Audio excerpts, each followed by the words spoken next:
তো যখন মানবিক সাহায্যের আবেদন করার একটা পরিকল্পনা করছিলাম বা গ্রিন স্কোয়ারের যতগুলো নেইবারহুড কমিউনিটিতে আমরা একটা সাহায্যের আবেদনের জন্য প্ল্যান মাথায় নিচ্ছিলাম বা হাতে নেওয়ার চিন্তা ভাবনা করছিলাম, এবং তার জন্য যখন উদয় গ্রিনের ম্যানেজারের হেল্প নেওয়ার একটা পরিকল্পনা ছিল, তখন শাসানো হয়েছিল যে ম্যানেজারকে যাতে এই বিষয়ে ইনভলভ না করা হয়, কারণ তাতে করে তার জাত চলে যাবে, তাতে করে তার ইজ্জত চলে যাবে। আর পুলিশ এনে ম্যানেজারকে দিয়ে ম্যানেজারের সামনে আধা ঘন্টা ধরে পুলিশের সাথে যে নেগোসিয়েশনগুলো ম্যানেজারের উপস্থিতিতে করানো হয়েছে, এবং ম্যানেজারকে নির্দেশ দিয়ে ম্যানেজারের সাহায্যে পুলিশকে যখন ফ্ল্যাটে পাঠানো হয়, তখন জাতও যায়নি, ইজ্জতও যায়নি। কারণ টাকাওয়ালি যেটা নির্দেশ দিবে, টাকাওয়ালির ইচ্ছা মতো, ইচ্ছা সাপেক্ষে, তখন জাত ইজ্জত যায় না। কারণ টাকাওয়ালি তো আছেই আমার মারার জন্য, বুঝতে পারলেন না? তো আমরা শাসানো হয়েছিল ম্যানেজারকে এইসব বিষয় যেন জানানো না হয়। অথচ আমরা কারোর কাছ থেকে কোনো টাকাই নিতে চাইনি। আমাদেরকে বলে পাঠানো হয়েছে যে টাকা নাকি ম্যানেজ করা হচ্ছে, ম্যানেজ করা হবে বিভিন্ন মানুষকে দিয়ে। এবং সেটা আমার বাচ্চার জন্য করুণাদ্র হৃদয়ে স্নেহাদ্র হয়ে পাঠিয়েছে বা দিয়েছে এমন তো নয়। কারণ এই টাকা ম্যানেজ করার আগে বা টাকা পাঠানোর আগে যারা টাকা পাঠাচ্ছিল, আমার যে রিলেটিভসরা, যাদের প্রতি এখনও আমি কৃতজ্ঞ, তাদের চরণে আমার নতমস্তক, আমার বাচ্চা তাদের কাছে আজীবনই কৃতজ্ঞ থাকবে। তাদেরকে নির্দেশ দেওয়া হচ্ছিল কখন টাকা পাঠাবে, কখন টাকা ছাড়বে, আবার নির্দেশ দেওয়া হচ্ছিল কখন টাকা বন্ধ করে দিবে, কখন টাকা পাঠাবে না। আর উদয় গ্রিনের সবার কাছে মহান আর ভালো সাজা হচ্ছিল এটা বলে টাকা নাকি ম্যানেজ করে দিয়েছে, টাকা ম্যানেজ করা হয়েছে, সে টাকা দিয়েছে, এক টাকা এখনও ছড়ে নয়নি। আমি বারবার এটা বলবো, বারবার বলবো, বারবার। আমার আওয়াজ বন্ধ করতে হলে ওকে আমার সুপারি করে মানুষ লাগিয়ে আমাকে খুন করতে হবে তো, এবং এটা সে করতে পারে। এটা করার মতো ওর এলএম আছে। আমার চাকরি খেয়েছে সেটা স্বীকার করার মতো গাটস না থাকলেও আমাকে যে খুন করাবে, খুন করাতে পারে, সেটার গাটস ওর আছে। কারণ ওকে এই সমস্ত কিছু করানোর জন্য বা শেখানোর জন্য, সাহস দেওয়ার জন্য ওর লাঠি সবসময় এক পায়ে খাড়া। ওই যে অংশীদার কমাতে হবে, তো অংশীদারিত্ব থেকে বাদ দিতে হবে না, যেটার জন্য সেই 14 সাল থেকে পিছনে লেলিয়ে তারপর কন্ট্রোল করতে পারে না। এনআইটি কত প্রকার, কোন লেভেলের, কাকে বলে? যখন উদয় গ্রিনের মানুষজন এক একজন এক একটা ফ্যামিলি থেকে, ফ্ল্যাট থেকে এসে এসে আমরা কিভাবে এনআইসির বিল চালাবো, কিভাবে কি করবো, আমাদের টাকা আছে কিনা, এগুলো জানতে চাচ্ছিল। আমি তো আর মিথ্যা বলছিলাম না, বলছিলাম we are stuck, we got stuck, আমার হাজব্যান্ডের কাছে নাই, আমার অ্যাকাউন্টের যা ছিল সব শেষ। এবং তাদেরকে বলতে বাধ্য হচ্ছিলাম যে আমাদের রিলেটিভসরা পাঠাচ্ছে। তখন লজ্জা লাগে নাই, তখন ওর জাত যায় না, শুধু আমার জাত যায়, আমার আর আমার জামাইয়ের ইজ্জত যায়। মনে হচ্ছে এই টাকাগুলো নিয়ে আমি আর আমার জামাই ফুর্তি করেছি, মেরে খেয়েছি, মেরে দিয়েছি। এমনভাবে মানুষকে দিয়ে বলায়। হ্যাঁ, উদয় গ্রিনের একজন ধামাধরা তো ছিলই বলানোর জন্য টাকা নাকি ম্যানেজ করে দিয়েছে। কি যিনি এই কথাটা বলেছেন, উঠতে বসতে সিঁড়িতে লিফটে দেখা হওয়ার সময়, আপনার মাথায় ঘিলগুলো আছে কিছু? বলেছেন যে ওর ধামাধরা হয়ে ও 1 টাকা ছেড়েছে, ও ম্যানেজ করে দিয়েছে। ওর কথায় কেন? আমি তো শুনেছি যারা আমাকে হেল্প করেছে তারা আমার প্রতি, আমার বাচ্চার প্রতি করুণা করেই দিয়েছে। ওর কথাই দিয়েছে এমন না, ওর কথাতে দিয়েছে এমন তো না। তারপরেও আপনি বারবার আমার হাজব্যান্ডকে এই কথাগুলো শুনিয়েছেন। যখন এক একটা ফ্যামিলির কাছে আমরা বলতে বাধ্য হচ্ছিলাম যে আমাদের কাছে টাকা নাই, তখন শুধু আমাদের যা তার ইজ্জত দিয়েছে, ওর যায় নাই। ওর যায় নাই, যাবে কি করে? কারণ আমার চাকরি খাওয়ার সাথে সাথে তো ও যখন ওরা ওটা দিয়েছে, ও তো জানতো ও সমস্ত রিলেশন আমার সাথে ব্রেক করে গিয়েছে। তার জন্য ওর ইজ্জতে কোনো হ্যাম্পার হয় নাই, হয় নাই। আরে আজকাল শাশুড়িকে বুড়ি বলা তো একটা ট্রেন্ড। হ্যাঁ, যেমন ও আমার শাশুড়িকে বুড়ি বলেছে, আবার নিজে সেই কথাটা যখন ফেরত পেলো, তখন কি হলো? মহা বিরাট অগ্নিকাণ্ড। আবার এই কথাটা যখন পাবলিক হলো, তখন আবার পুত্রবধূ কি ভালো, কি ভালো, কি ভালো, সব অপপ্রচার, সব মিথ্যা, ওকে নাকি কিচ্ছু বলে নাই। এমনি এমনি ও পুত্রবধূর মোবাইলের মেসেঞ্জারের কনভারসেশনগুলো বের করে প্রিন্ট দিয়ে মানুষের কাছে পাঠিয়েছিল। এমনি এমনি এমনি এমনি বলেছিলাম না একটা অ্যালবাম ক্রিয়েট করবো, অ্যালবাম ক্রিয়েট করে ছাড়বো, ওয়েট অ্যান্ড ওয়াচ।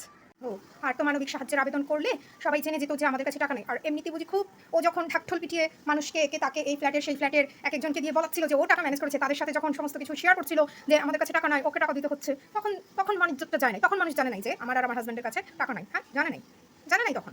এরকম ডাইনি শয়তানি আর একটাও দুনিয়ার বুকে নেই। ডাইনি শয়তানি একটাও নাই, হতেই পারে না, হতেই পারে না। আমারটা কোনো অবৈধ বাচ্চা না। ওর সাথে যা কিছু করা হয়েছে, যা কিছু বলা হয়েছে, সেগুলো একটা অবৈধ বাচ্চার সাথেও কেউ করে না, যদি তাকে পৃথিবীতে আনা হয়। ঠিক আছে? ও ও যে মানে ওই যে মানে যেই ভাত ওর পেটে ও জীবনে জিন্দেগিতে ঢুকাবে না বলেও পরে সেই ভাত খাওয়ার জন্য এত উতলা হয়ে গেছে যে ওকে তো ওর যে বিবেকটা ছুঁড়ে ফেলে দিয়ে তারপর যেতে হয়েছে। তারপর এরকম ডাইনি, এরকম শয়তানি আমার আর কোনো জনমে না আসুক। আমি জাস্ট ওভারওয়েলমড হই।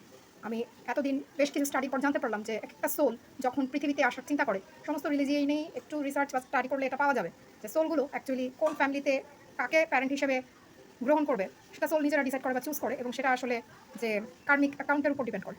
আমি জাস্ট বুঝতে পারি না যে আমার কর্ম কতটা খারাপ হলে আমি নিজ থেকে এরকম ডাইনিকে চুজ করেছিলাম।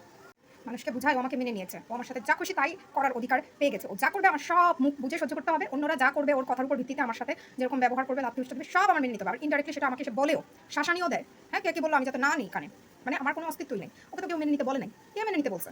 কেউ বলছে? হ্যাঁ, মান ইজ্জত সম্মান এইসব বিষয় নিয়ে মাথা ঘামানি ওর বেশি, লোকজন নিয়ে সমাজ নিয়ে চিন্তা ওর বেশি, আমার না। আমি যখন সব ছেড়ে চলে এসেছিলাম, আমি কখনোই মেনে নিবে কেউ সেটা এক্সপেকটেশন রেখে আসি নাই। ঠিক আছে? লিটারেলি আমাকে মানাতে হয়েছে, মানিয়ে নিয়েছিল যেন ও যে অনুষ্ঠান করছে ঢাকায়, আমি যেন এখান থেকে লোকজন নিয়ে আমার হাজব্যান্ড প্লাস ওদের ফ্যামিলি, দুই ফ্যামিলি পরিচিত হবে বলে। এবং সেখানে জাস্ট এক দুইজনের সাথে সে যাদের সাথে অলওয়েজ সলা পরামর্শ করে অভ্যস্ত করে একটা অনুষ্ঠান কি করেছে, অ্যারেঞ্জ করলো না করলো ছোট করে, সেটা আমরা জানতাম পর্যন্ত না। এমনকি আমার যে বড় মাসি বা ছোটো মামা বলেন, এরকম ইনফ্যাক্ট আরও অনেক রিলেটিভসদেরকে ও ঠিকঠাক মতো প্রপার ওয়েতে ইনভাইটও করে নাই। আর আমাকে বুঝিয়েছে যে ওরা নাকি মেনে নিচ্ছে না, আমি যাকে বিয়ে করেছি ওরা বিয়েটা নাকি মেনে নিচ্ছে না। অ্যাকচুয়ালি ও তাদেরকে ইনভাইটই করে না, কারণ বড় মাসি আর ছোটো মামার উপরে তো ওর বহু বছরের। কেন বড় মাসি আর ছোটো মামা আমাকে তাদের বাসায় জায়গা দিল? তারা কেন আমাকে রাস্তায় বের করে দিল না? রাস্তায় বের করে দিলে নাকি আমি শুট করে ওর কাছে যেতাম। মাই ফুট, তোর কাছে তো জীবনেও যেতাম না, রাস্তায় বসে থাকতাম, তোর কাছে যেতাম না। তুই যেটা ভাবিস, আমি এখনও রিপেন্ট করি না আমার ডিসিশনের জন্য যে আমি মেডিকেল ছেড়েছি। রিপেন্ট করি এটার জন্য যে আমি আমার ক্যারিয়ারের বিষয়ে, আমার এডুকেশনের বিষয়ে আমার আরও সচেতন হওয়া দরকার ছিল। আমার প্যাশন কোনটা, কোন বিষয়ে আমার ভালো লাগে, সেটা নিয়ে আমার আরও সচেতন হওয়া দরকার ছিল। আমি তোর জন্য যে আমার ক্যারিয়ার করতে পারিনি, এইটা নিয়ে আমি রিগ্রেট করি। আচ্ছা, তোর মতো ডাইনি যে আমাকে জন্ম দিয়েছে সেটা নিয়ে আমি রিগ্রেটফুল, আমি মর্নফুল, নিজের সোলের জন্য আমি মর্ন করি। এমনকি আমার এক কাকাকে নাকি ফোন দিয়ে বলছে যে দ্যুতি আসবে, মানে এমনভাবে বলছে যেন আমি ওর পায়ে ধরে আমি অনুষ্ঠানের আয়োজন করিয়েছি মেনে নেওয়ানোর জন্য এবং আমি যাচ্ছি ওইখানে, এমনভাবে বলেছে দ্যুতি আসবে, খাওয়া দাওয়ার ব্যবস্থা আছে, তুমি তোমার ফ্যামিলি সহ আসবা। আমার ওই কাকা জাস্ট বললো যে এমনভাবে বলতেছে যেন আমরা খাওয়ার জন্য যাবো, আমাদের সাথে কোনো কিছু কথা নাই, কিছু নাই, বার্তা নাই, ওরা কেউ আসে নাই। এই ধরনের ইনভাইটেশনের ছিঁড়ি হলে হ্যাঁ, পরের বিয়েতে কীভাবে একদম মানুষের পায়ে ধরে নমস্কার করে ইনভাইট করেছে সেটা নিশ্চয়ই আশা করি সবার মনে আছে। মেনে নেওয়ার হলে মনটা আগে সাফ করে প্রপার ওয়েতে নিলে হতো। আর এটা এমন কোনো লেভেলের কিছুই হয় নাই, করা হয় নাই, যার জন্য ও যা খুশি তাই আমার কাছে করলো আর আমাকে সেটা মুখ বুঝে চুপ করে মেনে নিতে হবে। হুনাকে আমার বাচ্চার চিকিৎসার টাকা ম্যানেজ করে দিয়েছে, যে প্রাণে ধরে মিথ্যা বলে একটা পুরনো জঘন্য টাইপের ফ্ল্যাট আমার নামে করে দিবে বলে আমার চাকরি খায়, আমাকে জাস্ট পথে বসায়, আমার একটা ফ্রিডমের সোর্সকে নষ্ট করে, পরে মানুষকে বলে যে আমাকে এটাও লিখে কখনোই দিবে না, জাস্ট এমনি বলছে যে লিখে দিবে, নাহলে তো আমি ব্রাহ্মণবাড়িয়া শিফট করবো না, এটা বলে ও জাল পেতে আমাকে ট্র্যাপ করেছে ব্রাহ্মণবাড়িয়া নেওয়ার জন্য। তো অ্যাকচুয়ালি আমাকে এটা লিখে দিত না, কারণ আমি নাকি আমার হাজব্যান্ডের ফুসলানিতে পড়ে হাজব্যান্ডের নামে এটা করে দিব। ও কত বড় শয়তানি হলে এই সমস্ত কনস্পিরেসিগুলো করতে পারে? যার সাথে হয় না সে বুঝে। আপনারা যারা ওপাশ থেকে শুনছেন, হ্যাঁ, আপনারা বুঝেও না বুঝার ভাবি ধরে থাকবেন অলওয়েজ, ঠিক আছে? কারণ যারটা সে বুঝে, যার যায় সে বুঝে কি জ্বালা, যার সাথে হয় সে বুঝে যে সেটার তীব্রতা, পেইনফুলনেসটা কত বেশি।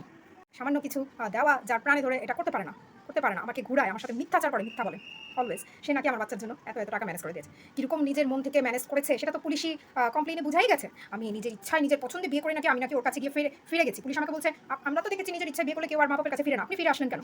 কিরে ডাইনি, বলিস নাই যে তুই আমাকে ডেকে ফিরিয়ে নিয়ে গেছিস? হ্যাঁ, বলতে সাহস হয় নাই না? কারণ যে মিথ্যা অভিযোগগুলো সাজিয়েছিস তখন সেটার মিথ্যার যেই ভিত্তিটা তো জুড়ে ফ্রাজাইল হয়ে যেত পুলিশের কাছে, তুই ধরা পড়ে যেতি যে অভিযোগগুলো মিথ্যা। হ্যাঁ, আমি ফেরত গিয়েছি তোর কাছে আমি ফেরত গিয়েছি, তুই আমাকে সহযোগিতা করেছিস, এটা করেছিস, সেটা করেছিস। অবৈধ সম্পর্ক ভাড়াটিয়া লোকের সাথে, সেটা বলে না, বলে কিনা আমরা নাকি ওই ভাড়াটিয়াদেরকে অপদস্থ করেছি, হেনস্থা করেছি। হ্যাঁ, ওরা আগে ওরা ভাড়া দেয়, কত ভাড়া দেয়? 10 লাখ টাকা ভাড়া দিয়ে থাকে না, ফ্ল্যাট কিনে নিয়েছে পুরোটা ব্যবহার করার জন্য। এগ্রিমেন্ট কিসের agreement? What kind of agreement? কোথায় সেটা? জালিয়াতি সব কিছুতেই আজকাল সম্ভব। জালিয়াতি করে এখন একটা কিছু বানিয়ে ফেলতে পারবে আমাকে দাবানোর জন্য, যেটা ও আজীবন, আজকে 35 বছরের জীবন আজীবন আমাকে দাবিয়ে রেখে এসেছে। যতবার আমি সত্যি বলি ততবার ও সমাজের চোখে আমাকে মিথ্যুক প্রমাণ করতে চায়, লিটারেলি সবার কাছে আমাকে মিথ্যুক আর খারাপ বানিয়ে রাখতে চায়, যেন ও আমার সাথে যে জুলুমগুলো করে সেগুলো চলমান থাকে এবং মানুষ বুঝেও চুপ করে থাকে, যাতে কেউ আমার পাশে না দাঁড়াতে পারে বা ন্যায়ের কথাটা যেন কেউ বলতে না পারে। এবং ইনফ্যাক্ট কেউ বলবে না, যাদের সাথে ওর বিশেষ করে লেনদেন আছে কেউ মুখ খুলবে না, সবাই বুঝবে কিন্তু কেউ বলবে না। এবং নিজের স্বেচ্ছায় টাকা ম্যানেজ করানোর কথা বলে আমাদেরকে আর্থিক সাহায্যের আবেদন করা থেকে বিরত রাখানোর পর তারপর হুট করে মাঝখানে ট্রিটমেন্ট শেষ হওয়ার আগেই আবার টাকার যারা দিচ্ছিল তাদেরকে জোর জবরদস্তি তাদেরকে বলেছে আমাদেরকে যাতে টাকা না দেওয়া হয়, টাকা না পাঠানো হয়, শুধুমাত্র জাস্ট বিকজ ও ভেবেছিল আমি ওকে ফোন দিয়ে কান্নাকাটি করবো, ওর হাতে পায়ে ধরবো, ওর পায়ে পড়বো। এবং এই টাকা যে ধামাধরাকে দিয়ে বলা ছিল টাকা ম্যানেজ করেছে, সেই ধামাধরাটা তো পুলিশের সামনে বসে শুনেছিল যে এখানে অভিযোগে বলা হয়েছে আমি আর আমার হাজব্যান্ড মিলে নাকি ওর কাছ থেকে মোটা অঙ্কের টাকা দাবি করতেছি, এই টাকা না দিলে আমরা নাকি ওর উপরে কোনো খারাপ কিছু করবো, সেই আশঙ্কা করে ও নাকি ওইখান থেকে আসতেছে না, বিদেশ থেকে আসতেছে না, ও আমাদের ভয়ে বিদেশ থেকে নাকি আসতেছে না। ওই ফ্ল্যাটের মানুষরা তো আমাকে বললো তোকে নাকি আসতে দেয় নাই তোর পোষ্য কুকুর। আবার অনেকে বললো তুই নাকি তোর পুত্রবধূর পড়ালেখার জন্য কি কোর্সে ভর্তি হয়েছে তাকে হেল্প করার জন্য, তার বাচ্চা রাখার জন্য তুই আসিসনি। এত 2 নাম্বারই কোত্থেকে শিখেছিস রে? তোর ফ্যামিলিতে তুই হলি সর্বোচ্চ লেভেলের 2 নাম্বার, তোর উপর দিয়ে আর একটাও নেই। তোর ফ্যামিলিতে বেশিরভাগই ভালো, খারাপের মধ্যে যেগুলো আছে তার মধ্যে তুই সেরা, ডাকু ডাইনি। আর জনিকে তো লিটারেলি শাসাচ্ছিল যে যদি ওর মা অসুস্থ হতো তাহলে কি করতো, তাহলে টাকা কোত্থেকে আসতো, মানে মনে হচ্ছিল যেন জনির কাছে টাকা আছে কিন্তু তারপরেও জনি চালাকি করে ওর কাছ থেকে টাকা বের করছে, বিষয়টা এরকম একটা ভাবছিল। যারা বলেন যে ও নাকি টাকা ম্যানেজ করে দিয়েছে, আপনারা এগুলো কয়জন জানেন? জনি কত প্রেশার। হ্যাঁ, এখন বলতে আসবে জামাইয়ের সাথে ডিভোর্স নিতে চাইয়া, এখন জামাইয়ের পক্ষ কথা কইতে, ডিভোর্স তো হইতে দেন নাই, ডিভোর্সটা তো নিতে দেন নাই, যতক্ষণ জামাই আছে জামাইয়ের পক্ষে কথা কইতাম না। হ্যাঁ, কইতে তো লাগবো, ডিভোর্সটা যদি নিতে দিতেন তখন না হয়। হ্যাঁ, আর তাছাড়া এই দুটি কোনো সময় এক পক্ষের গুণ গায় আরেক পক্ষের দোষ ধরে এমন না, যেটা নিউট্রাল কথাটাই দুটি বলে। কিন্তু কীভাবে যে এরকম নিউট্রাল আমি ওইরকম ডাইনির পেট থেকে আসছি এটাই আমার মাথায় ঢুকে না। ওর মতন এক চোখা পক্ষপাত দুষ্ট এরকমটাই তো আমার হওয়ার কথা ছিল, কেন হতে পারলাম না? I don't know. এত এত মিথ্যা অভিযোগগুলো শোনার পরও দুইজন যারা শুনেছেন পুলিশের সামনে বসে তারা জাস্ট চুপ করেছিলেন। এমনকি আমি যখন অভিযোগের কপি চাইলাম সেটা দিতেও না করলেন। বোঝাই যায় এটা একটা প্রি প্ল্যান্ড অনেকের একটা কনস্পিরেসি। আমার বাচ্চার ট্রিটমেন্ট শেষ না হওয়ার আগেই এবং আমাদেরকে কোনো সাহায্যের আবেদন না করতে দিয়ে আমাদেরকে ট্র্যাপ করে রেখে আমাদের ইনকাম বন্ধ করে আমার চাকরি খেয়ে আমার হাজব্যান্ড একটা ওই জায়গায় কোনো কাজ কাম নাই, এখানে চাকরি করে আসতে পারছিল না, কাজ করতে পারছিল না, ইনকাম করতে পারছিল না, সব দিক থেকে ট্র্যাপ করে রেখে বলা হয় কি আমরা নাকি ফ্ল্যাটে অপপ্রবেশ করেছি। ওর ফ্যামিলির নামে নাকি মিথ্যাচার। 80% রিলেটিভস জানে তোর বউ তোকে কী বলেছিল, বুড়ি। কারণ তোর পেটে কোনো কথা থাকে তোর থেকেই সবাই শুনেছে। এখন সব চুপ মেরে থাকবে, মুখে তালা মেরে থাকবে, বলবে না আমরা জানি না, বা কেউ কেউ হয়তো একটু ইনিয়ে বিনিয়ে চিনিয়ে শুনছিলাম এরকম, জানি না, ভুল শুনছি। এমনকি উদয় গ্রিনের বিভিন্ন ফ্ল্যাটের অনেক আন্টিরাও এটা জানে। মিথ্যা আমি বলি না কখনো। মিথ্যুক তুই এবং ঠিক তোর মতোই একটা গোল্ড ডিগার আর লায়ার তুই ফ্যামিলিতে ইনপুট করতে পারছিস। এটা তোর সাকসেস রে, সাকসেস।